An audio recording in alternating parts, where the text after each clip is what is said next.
Girls hostel. हाँ पापा, हम पहुँच गए हैं हॉस्टल। हाँ, खा लेंगे पेड़े भी। माँ से कहिएगा हमें उनकी बहुत याद आ रही है। अच्छा पापा, रखते हैं। राधे राधे। अक्षिता अपने घर मथुरा को छोड़ अहमदाबाद के कोकिलाबेन गर्ल्स मेडिकल कॉलेज में MBBS करने आई थी। अक्षिता अपने परिवार की पहली डॉक्टर होने वाली थी और वो इस बात को लेकर काफी उत्साहित भी थी। अक्षिता यूपी के एक साधारण से मिडिल क्लास फैमिली में पली बड़ी एक साधारण सी लड़की थी जिसने स्कॉलरशिप के दम पर यहाँ एडमिशन लिया था।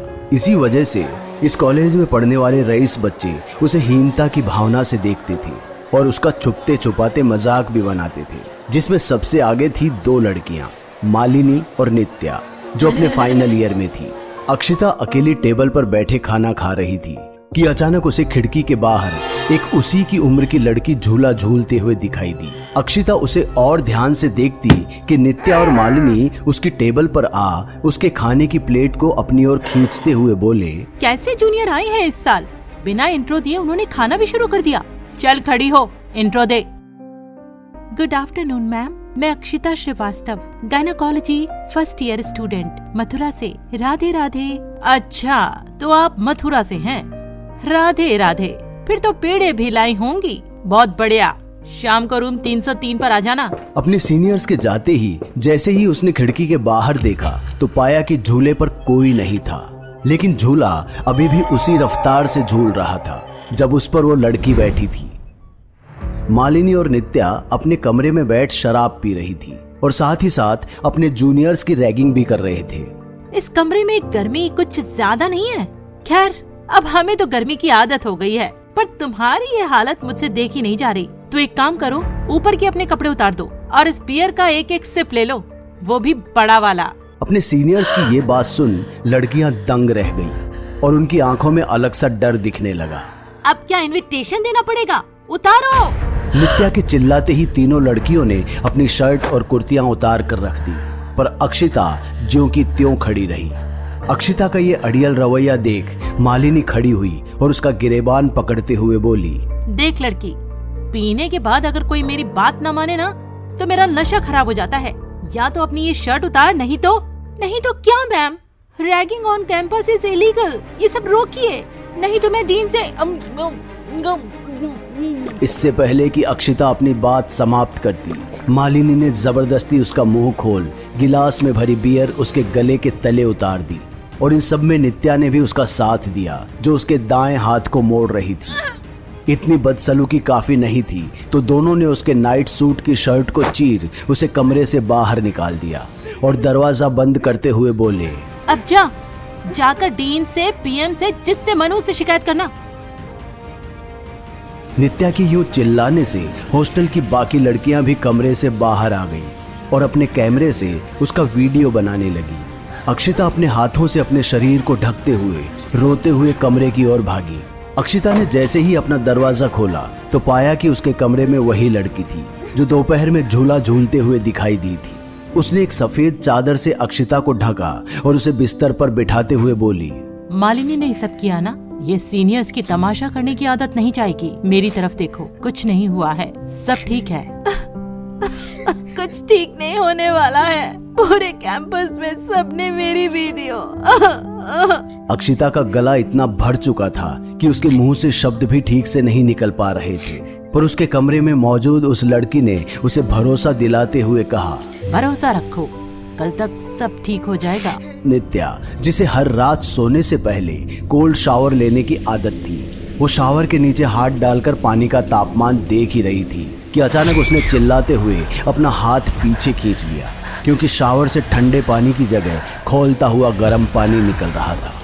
नित्या ने शावर बंद करने की कोशिश की और पाया कि शावर न केवल बंद हो पा रहा था बल्कि उसमें से खून भी बरस रहा था, जिसे देख नित्या के होश ठंडे पड़ गए और वो तुरंत बाथरूम के बाहर अपने बिस्तर की ओर दौड़ी।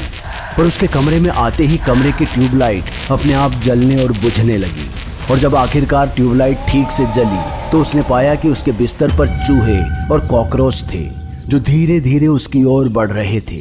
नित्या इससे पहले कि मालिनी से मदद की गुहार लगाती, उसने पाया कि मालिनी के बिस्तर पर उसका जला हुआ शव पड़ा था, जिसे देख वो इतना जोर से चिल्लाई कि पूरा हॉस्टल उसके दरवाजे पर आ खड़ा हुआ। मालिनी जो हॉस्टल के बाहर सिगरेट पी रही थी, नित्या की चीख सुन कमरे की ओर दौड़ी और लड़कियों की भीड़ से गुजरते हुए अपने कमरे में पहुंची तो पाया कि नित्या तौलिया पहन एक कोने में दुबक कर बैठी थी और डर के मारे थर थर कांप रही थी। नित्या ब्रो, तू ठीक तो है ना? तू जिंदा है, पर तेरी बॉडी बेड पर जली और शावर में खून। मालिनी ने जैसे ही शावर में जाकर देखा तो पाया कि सब कुछ सामान्य स्थिति में है। जमीन पर पानी के सिवा कुछ नहीं था। मालिनी भी असमंजस में थी कि ये सब क्या हुआ। बहरहाल उसने हॉस्टल की बाकी लड़कियों को अपने कमरे से बाहर निकाला और नित्या को संभालते हुए बिस्तर पर बिठाया, इससे बेखबर कि उसके कमरे में अभी भी कोई था।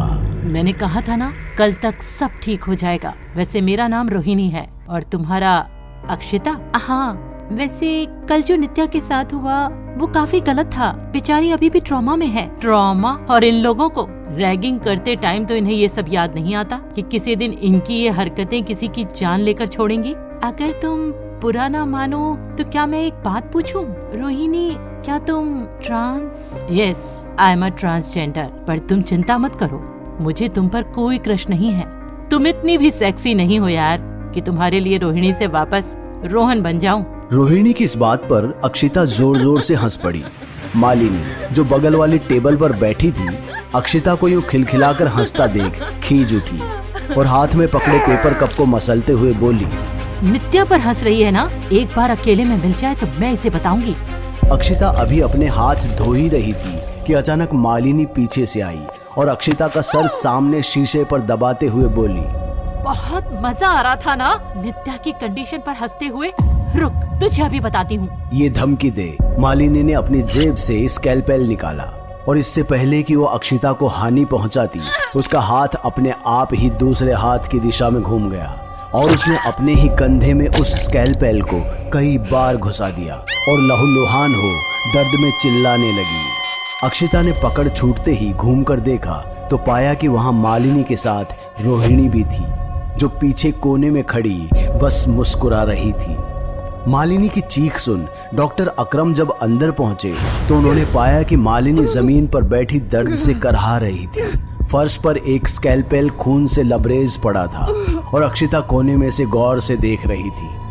अक्षिता, अपने सीनियर पर ऐसे वार करते हुए तुमने जरा भी नहीं सोचा? सर, माँ कसम कह रहे हैं, हमने कुछ नहीं किया, बल्कि इन्होंने हमारा सर शीशे पे दे मारा था।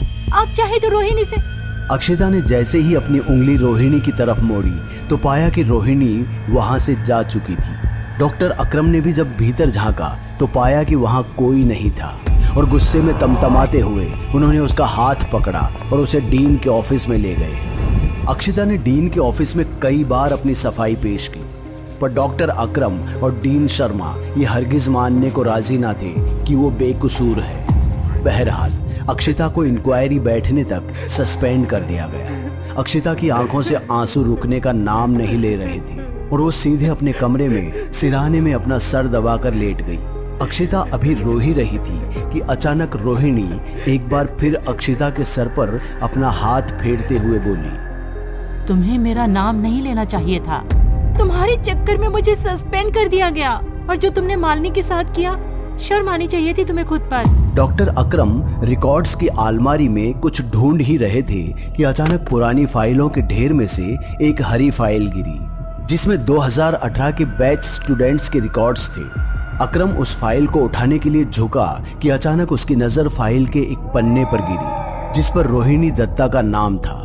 अकरम रोहिणी की तस्वीर देख असमंजस में पड़ गया और तुरंत ही उसने वो रिकॉर्ड उठा डीन शर्मा की केबिन की ओर दौड़ा। ये नहीं हो सकता, वो रोहिणी अभी भी। शर्मा मैम, आखिर कौन है ये रोहिणी जिसका नाम अक्षिता बार बार ले रही थी और ये 18 के बैच में भी थी? चली नहीं, मर गई। Rohini Datta, transgender, reservation quota से आई थी वो लड़की। पढ़ने में होशियार थी, पर 2018 में बाकी लड़कियों का रवैया उसके साथ ठीक नहीं था। वो अक्सर कैंटीन की मेस में अकेले बैठकर खाना खाती थी क्योंकि लड़कियां उसे अपने जैसा नहीं मानती थी। उन्हें रोहिणी से घिन आती थी। वो रोहिणी से इस कदर दूर भागती कि जब वो कॉलेज के वॉशरूम में जाती तो लड़कियां बाथरूम से छींकते हुए निकलती। कॉलेज की कोई लड़की उसके साथ अपना कमरा शेयर करने तक को राजी नहीं थी। एक शाम जब उसके सीनियर्स उसकी रैगिंग ले रहे थे और उसे कपड़े उतारने को कहा तो उसने साफ साफ मना कर दिया और अपनी सीनियर को धक्का देकर अपने कमरे से भाग गई। कॉलेज की लड़कियों ने उसके खिलाफ कंप्लेंट फाइल की और कहा कि अगर उसे कॉलेज से नहीं निकाला गया तो वो सब पुलिस के पास जाएंगी। और ट्रस्टीज को भी सच से ज्यादा अपनी रेपुटेशन की पड़ी थी। तो कहाँ चली गई? मतलब आप लोगों ने उसे रेस्टिकेट ही कर दिया? उससे भी बुरा, जिस रात उसे रेस्टिकेट किया गया उसने लॉन में लगे झूले की रस्सी से फांसी लगा ली और मामला रफा दफा करने के लिए रोहिणी के पेरेंट्स को पैसे दे दिए गए और पोस्टमार्टम में झूठी रिपोर्ट बनाई गई कि कमरे में शॉर्ट सर्किट हुआ और रोहिणी जलकर मर गई। अक्षिता दुबक कर अपने कमरे के एक कोने में बैठ चुकी थी और कांपते होठों से वो बस एक ही बात कह रही थी, रोहिणी रोहिणी रोहिणी मुझे कुछ मत करना, रोहिणी प्लीज, रोहिणी तुम तो मेरी दोस्त हो ना, रोहिणी रोहिणी प्लीज मुझे कुछ मत करना, रोहिणी रोहिणी प्लीज तुम मेरी दोस्त हो ना, रोहिणी। फिर भी दोस्त के साथ गद्दारी की तुमने। मैं मालिनी और नित्या से तुम्हारे लिए लड़ रही थी और तुमने मुझे ही। रोहिणी गुस्से में अक्षिता की तरफ बढ़ती चली जा रही थी और देखते ही देखते उसकी आत्मा अक्षिता में ऐसे घुसी कि अक्षिता का रंग रूप भी उसकी तरह दिखने लगा। अक्षिता, जिसका जिस्म अब रोहिणी के काबू में था, वो कमरे की मेज से एक चाकू उठा लॉन में झूले की ओर जा रही थी। डीन और डॉक्टर अकरम में अभी बहस चल ही रही थी कि अचानक नित्या, जिसकी हथेली खून से लहूलुहान थी, दौड़ते हुए केबिन में पहुंची और डीन शर्मा के पैरों में पड़ते हुए बोली, डीन सर, वो अक्षिता अभी लॉबी से जा रही थी। मैंने उसे सॉरी बोलने के लिए रोका तो उसने मुझे और वो रुकी नहीं, बदली आवाज में बस यही कहती जा रही थी कि आज मैं अक्षिता को सूली पर चढ़ा दूंगी। डीन सर प्लीज कुछ कीजिए सर। नित्या के बस इतना कहने की देर थी। डीन शर्मा और डॉक्टर अकरम तेजी से लॉन की ओर भागे। हवाएं तेज चल रही थी, आसमान में बिजली गरज रही थी, पर रोहिणी का ध्यान सिर्फ झूले की रस्सी काटने पर था। वो रस्सी काटने में इस कदर मगन थी कि उसे पता ही नहीं चला कि कब डॉक्टर अकरम और डीन वहां आकर खड़े हो गए। डॉक्टर अकरम, जो उसके हाथ से चाकू छीनने की कोशिश कर रहे थे, रोहिणी ने उन्हें भी नहीं बख्शा और अपने एक हाथ से उन्हें उठा पास के बरगद के पेड़ पर दे मारा। इससे पहले कि रोहिणी डीन को नुकसान पहुंचाती, डीन शर्मा ने अपने हाथ जोड़े और अपना सिर झुकाकर उससे कहने लगी, रोहिणी रोहिणी रोहिणी देखो, तुम्हारे साथ जो कुछ भी हुआ उसकी सारी जिम्मेदारी मैं लेती हूँ। चाहो तो मेरी जान ले लो पर इन बेचारों को बख्श दो। आपकी अब जिम्मेदारी लेने से क्या होगा? मेरे माँ बाप ने तो मेरी चिता तक नहीं जलाई और मेरी मौत से सिर्फ पैसा कमाया। कम से कम आप तो कुछ कर सकती थी। मेरी क्या गलती थी कि मैं अंदर से लड़की थी और बाहर से शायद मेरी ही गलती है। क्यों पैदा किया भगवान ने मुझे ऐसा? गलती तुम्हारी नहीं रोहिणी, समाज की है, जो सिखाता तो है कि भेदभाव मत करो, पर इंसानों में खुद भेदभाव करता है। मैं तुम्हें तो वापस नहीं ला सकती, पर मैं वादा करती हूँ रोहिणी कि कुछ ऐसा जरूर करूँगी जिससे रैगिंग और ये रेसिस्ट बिहेवियर हमारे हॉस्टल और कॉलेज कैंपस पर कभी दोबारा न दोहराया जाए। क्या करेंगी आप ऐसा?